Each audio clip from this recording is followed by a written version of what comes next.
My name is Anna Carter, and I live in Austin, Texas. For the longest time, I believed I had built a life that was secure and full of love. I was married to John, the kindest and most supportive man I had ever met. We had a simple yet happy life together, sharing dreams of starting a family and growing old side by side. Our home, however, was not just ours. We lived with John's mother, Eleanor. At first, I thought it was an arrangement that could work. Eleanor presented herself as a loving, caring mother-in-law in front of John. She would smile at me, compliment my cooking, and even talk about how excited she was for the family we were building. But behind closed doors, her true self emerged. Eleanor made it clear that she didn't think I was good enough for her son. She would criticize me in subtle ways, questioning my upbringing, my choices, and even my love for John. "You're lucky John is so patient," she'd say with a sharp smile, implying that I was somehow a burden to him. I never told John about her behavior. He loved me deeply, and I didn't want to taint his relationship with his mother. He often said, "Mom's been through a lot since Dad passed. She just needs time to adjust." I convinced myself to endure her passive-aggressive remarks and manipulative games for his sake. I worked part-time as an accountant while John had a steady job in construction. We had dreams of moving into our own place one day, but John's loyalty to his mother kept us under her roof. I tried to focus on the positives, telling myself that one day things would change. Little did I know, my life was about to take a turn I could never have imagined.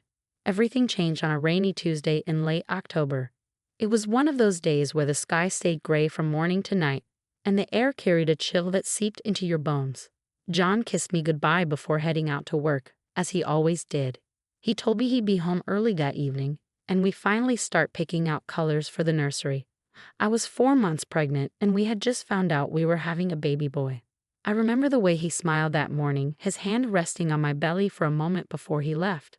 "I can't wait to meet him," he said softly. It was the kind of moment that stays with you, even when everything else fades. But John never came home that evening. The call came around 6 o'clock. It was a police officer, his voice steady but heavy with the kind of news no one wants to deliver. John had been in a car accident on his way home. A truck had run a red light and collided with his car. He didn't survive. The world as I knew it shattered in that instant. I dropped the phone and sank to the floor, clutching my stomach as if holding on to the baby could somehow keep me anchored. Eleanor, who had been in the kitchen, rushed in when she heard my sobs. For a moment, I thought she was going to comfort me, but her expression was more annoyed than concerned. "What's all this noise about?" she snapped. When I managed to tell her what had happened, she gasped dramatically, then sat down as if the grief was too much for her to bear. But even in that moment, I could sense that her sorrow wasn't entirely genuine. It felt performative, like she was already calculating how this loss could be used to her advantage. The days that followed were a blur of funeral arrangements, condolences from people I barely knew, and the suffocating weight of grief. I felt like I was drowning, but I had to keep going for the baby. John had been so excited to be a father, and I was determined to honor his memory by giving our son the best life I could. Eleanor, however, seemed to have other plans. At first, she played the grieving mother-in-law to perfection, accepting sympathy from everyone who visited. But as soon as the last guest left after the funeral, her mask slipped. "I've been thinking," she said one evening, her tone cold and detached. "Now that John is gone, this house is going to feel very crowded. My daughter, Margaret, and her kids need a place to stay. She's going through a tough time with her divorce, and I can't turn her away." I stared at her, not fully understanding what she was implying. "What are you saying?" I asked, my voice trembling. "I'm saying there's no room for you here anymore," she replied bluntly.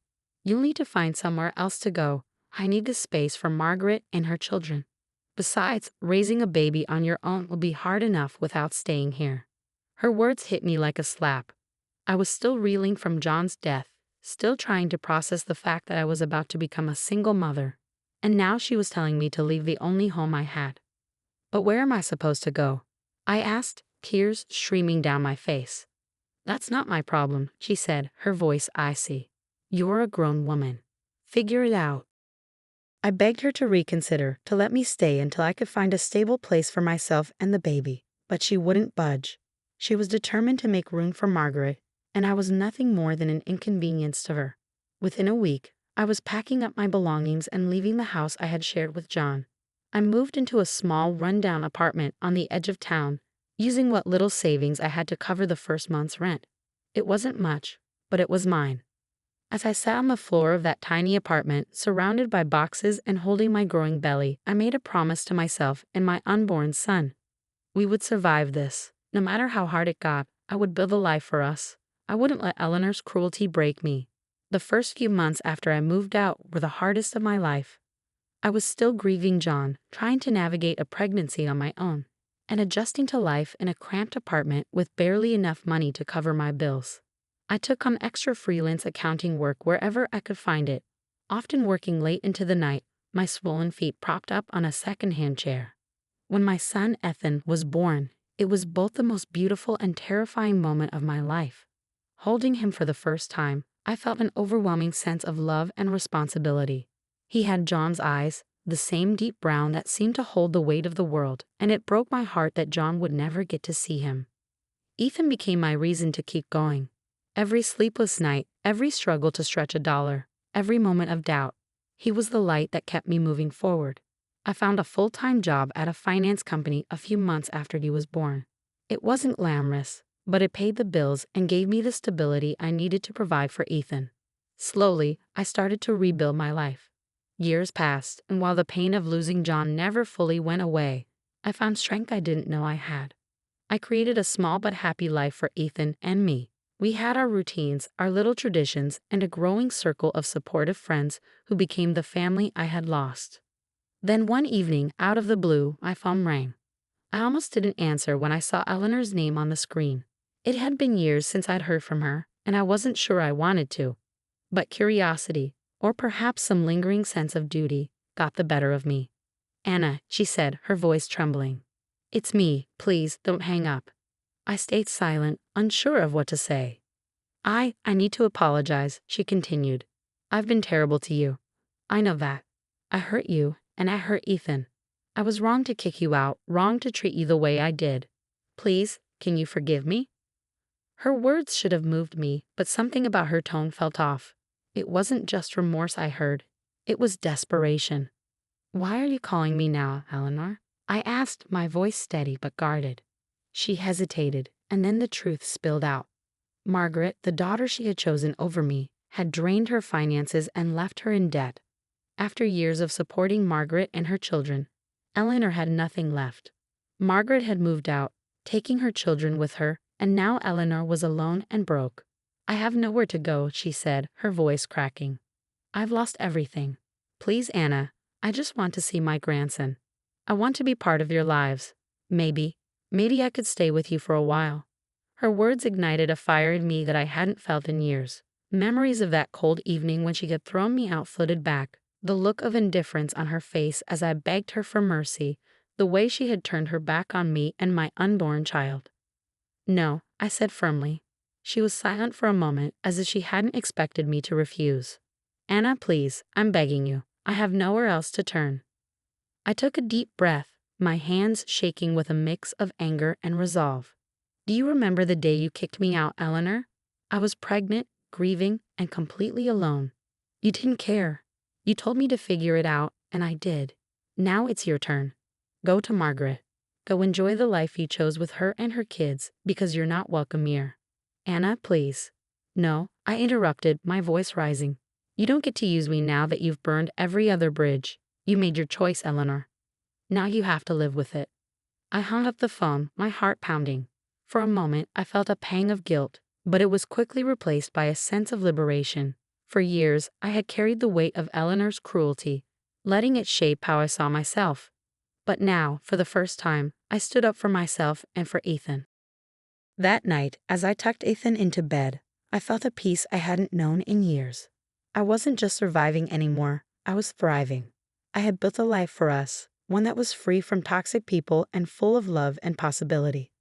Eleanor's call was a reminder of how far I had come, and as I sat in the quiet of my living room, I allowed myself to feel proud.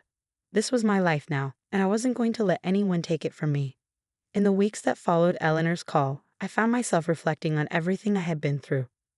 For so long, I had carried the weight of her cruelty, the grief of losing John, and the fear of raising Ethan on my own. But now, looking at the life I had built, I realized just how strong I had become. Ethan was thriving. He was 6 years old now, full of energy and curiosity, with a smile that could light up the darkest room. He loved school, especially math, which he said he got from me.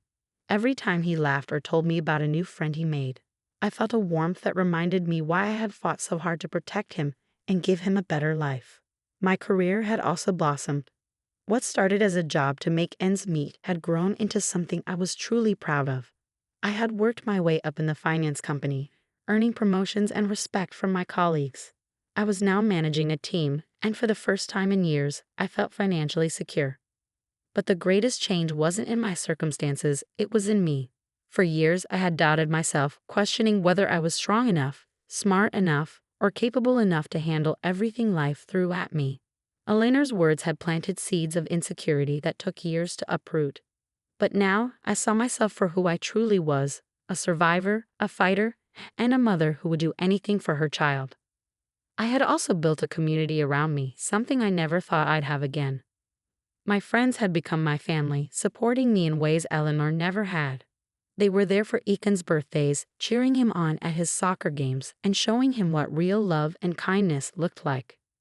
As for Eleanor, I never heard from her again after that call. Part of me wondered what had become of her, but I didn't dwell on it. I had made my choice, and I stood by it. Forgiveness didn't mean allowing someone back into your life to hurt you again. I had forgiven her in my heart, but I had also let her go. One sunny Saturday, Ethan and I went to the park, a place we visited often. As he ran ahead to join his friends on the playground, I sat on a bench, sipping my coffee and watching him play. The sun was warm on my face, and I felt an overwhelming sense of peace. This was my life now, a life I had built with my own hands, a life filled with love, laughter, and hope. It wasn't the life I had imagined when John and I first dreamed of our future, but it was a life he would have been proud of. As Eakin waved at me from the top of the slide, shouting, "Watch me, Mom," I smiled and waved back, my heart full. I wasn't just surviving anymore. I was living. In that moment, I knew I was free, free from Eleanor's shadow, free from the pain of the past, and free to embrace the future with open arms. My story wasn't just one of loss and struggle. It was a story of resilience, strength, and the unbreakable bond between a mother and her child. And as I sat there, surrounded by the sounds of children laughing and the warmth of the sun, I felt proud, not just of the life I had built, but of the woman I had become.